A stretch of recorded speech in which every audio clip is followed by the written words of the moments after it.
Every trainer has a choice to listen to that voice inside. I know the battle may be long, the winners may have come and gone, but I will carry on. Yeah, this dream will last forever. This dream will never die. We will rise to meet the challenge every time.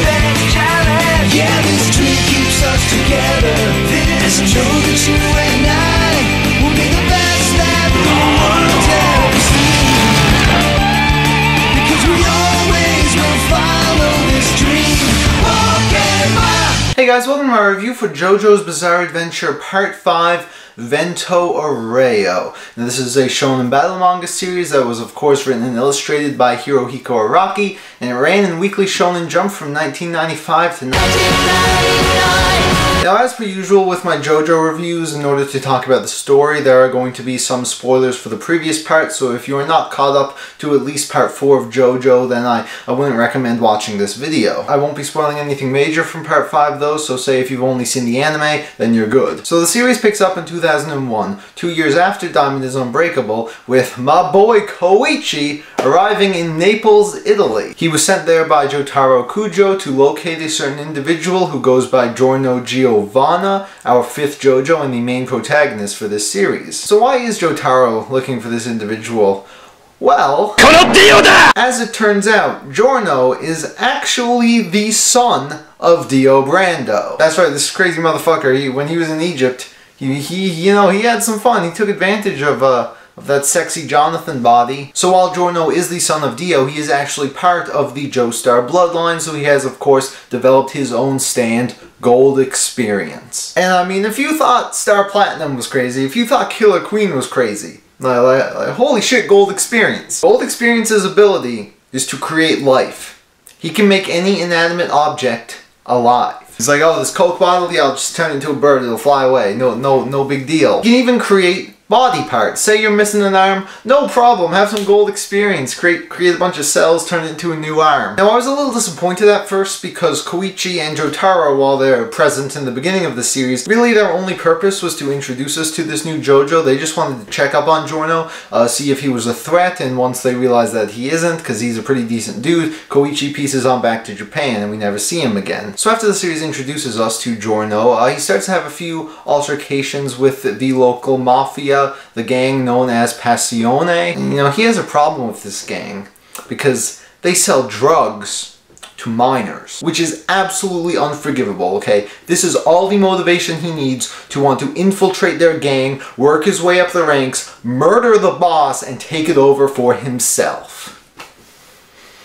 I mean, it's JoJo's Bizarre Adventure, everyone. Anyway, one of the altercations I mentioned he has is with Bucciolati, a member of Passione. The thing about Bucciolati, though, is that he sort of thinks the way Giorno does. He doesn't approve of the gang's practice of selling drugs to minors, so he's like, you know what, Giorno, you're cool. I'll get you in on the gang, and let's figure something out. Bucciolati is also a stand user. He controls Sticky Fingers, which is an ability that lets him unzip anything. Yeah, like literally anything, walls, no problem, trees, no problem, metal, no problem, people, no problem, himself, he can unzip himself, why not? So after passing a test, Giorno is granted a membership into Passione. Bucciolati introduces him to his team, Mista, Baccio, Narencia, and Fugo. It's also worth mentioning that not only this team, but every single friggin' person in this gang is a stand user. I'm not going to go over every single stand they have, because it would take far too long. So Giorno's goal is to take out the boss. The problem is no one in the gang actually knows who the boss is. He keeps his identity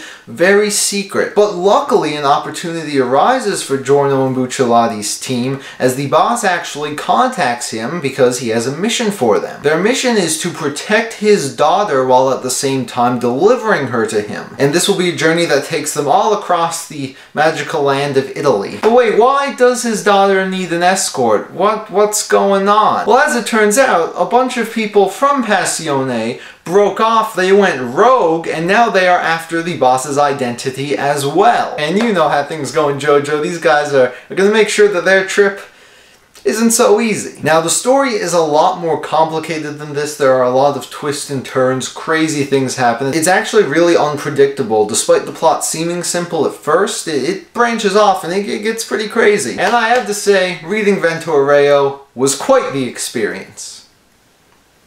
A gold experience. Now, if you remember, I absolutely loved the story in Diamond is Unbreakable. You know, it was a murder mystery. There were a bunch of interconnected story arcs. It was very unpredictable. While I do think Vento Aureo is a bit more linear than Diamond is Unbreakable, it's still a really, really enjoyable story. I was always excited to see where it was going to go. Even though some parts seemed a bit predictable, you know, a new enemy shows up, you know, they're obviously going to defeat them, but it was still quite a wild ride because, to be honest, I think that this series has the best action scenes in JoJo so far. These stands are absolutely ridiculous. Like, if you thought they were crazy before, Araki just dials it up to 11 in this part. And honestly, I don't really want to talk about many of them because I don't want to spoil them for you. One of the best things about JoJo fights is that you're never going to know what powers these guys have, and the powers just keep getting crazier and crazier. It's ridiculous. And they're used in such creative ways too. Like, you have sticky fingers, you know, you can unzip things. Like, it doesn't seem that crazy of a power, but it's used in such creative ways. And it's not just that, but some of the action set pieces are far crazier and more ambitious than anything that we've seen before. One of the best fights happens about halfway through the series. It's like 10 chapters or so, and it takes place on a moving train. Just the entire time it's on a moving train, and it's absolutely ridiculous. So overall, I do think that the plot is very good. I feel like the ending could have used maybe a bit more closure. It was honestly kind of brief and a little bit confusing. I do think they could have explained what happened a little bit better, but overall, really solid stuff. Now, as for the characters, I do actually think that they were the weakest part of Vento Aureo, but that does not mean that they were bad by any means. I like Giorno. He was an interesting character, and I mean, he was a real badass. Like, he just didn't take shit from anyone. It was really awesome seeing him fight using gold experience. But after getting, you know, a good taste of the other JoJos, you know, Joseph, Jotaro, Josuke, his character to me just seemed a bit bland, and he definitely isn't one of my favorites. But luckily though, Bucciolati is an extremely important character. You can basically consider him the second protagonist, and I loved him. I thought he was awesome. He was their leader the entire time. You could always tell he was very intelligent. You know, like I said before, he had an awesome power. I really just love this character. He was really awesome to see. My favorite character though in this part was Mista. He doesn't have as big a role as Bucciolati and Giorno, but I still thought he was awesome. His stand involved shooting a pistol, and man, things get fucking insane. Now, eventually the boss's daughter, Trish, joins the team, and I also thought she was a pretty decent character. At first, I wasn't really feeling her, but she started to grow on me as the series went on. Narantia was also decent. Not one of my favorites, but you know, he was there. I thought he was a girl at first. Then you have Abacchio and Fugo. Honestly, I don't even know why they were there. They did have some cool powers. They had some cool fights, but honestly, to me, we didn't really get enough of them. I really didn't care about them at all. I like how all of these guys are criminals. Like, you know, they have good intentions, but at the end of the day, they're in a gang. They're criminals. They don't give a shit, okay? There's no, you know, beating them up, then have them, like, join you later. No, this is just, fuck with Bucciolati's squad, you're dead. Then you have a villain, who I'm not going to spoil at all. I'm going to be very vague here. Well, we don't get much development for him because he doesn't really show up until near the end. The wait is certainly worth it because this guy is fucking insane. His character has this really interesting twist to him that I wasn't expecting at all. It makes things just so much fun to read. And his stand, King Crimson, holy fucking shit. King Crimson's ability is that he can... So overall, I liked a lot of the characters, but it definitely wasn't my favorite cast in a JoJo part. Now, as for the art, I would like to address something that I talked about in my Diamond is Unbreakable review. When I talked about the art in that series, I mentioned how Araki's style didn't really change.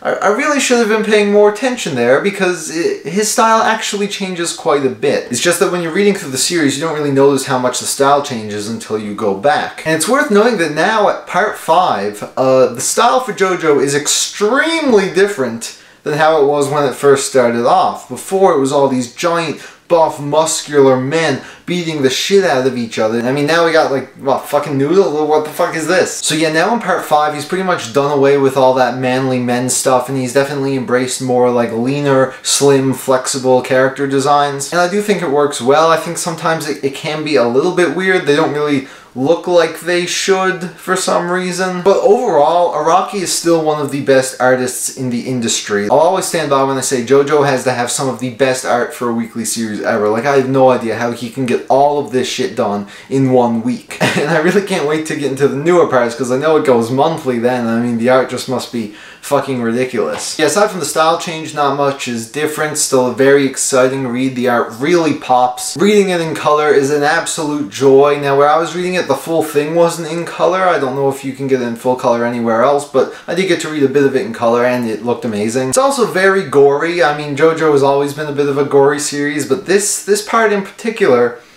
oh, there was a part involving a fishhook, and man, oh god. So there you have it. That was my review for Vento Aureo. Now, when comparing this to the other parts, I sort of find myself putting it on the same level as Stardust Crusaders. Diamond is Unbreakable is still my favorite because it had the perfect balance of an extremely likable cast of characters and a very gripping and exciting story. When I think Vento Aureo mostly matches Diamond is Unbreakable in its story, I do feel like its cast of characters is a bit lacking, and it's sort of the opposite with Stardust Crusaders, where I think the story is a bit lacking, but I just love the cast of characters. So with that being said, I'll be giving it the same score I gave Stardust Crusaders, a 9 out of 10. I'm still very impressed with JoJo so far. I cannot wait to read more, and I cannot recommend this part enough. Fortunately though, it's of course not licensed in English, so the only way you can read it is through scans, and even if it does come out in English, I don't know, man.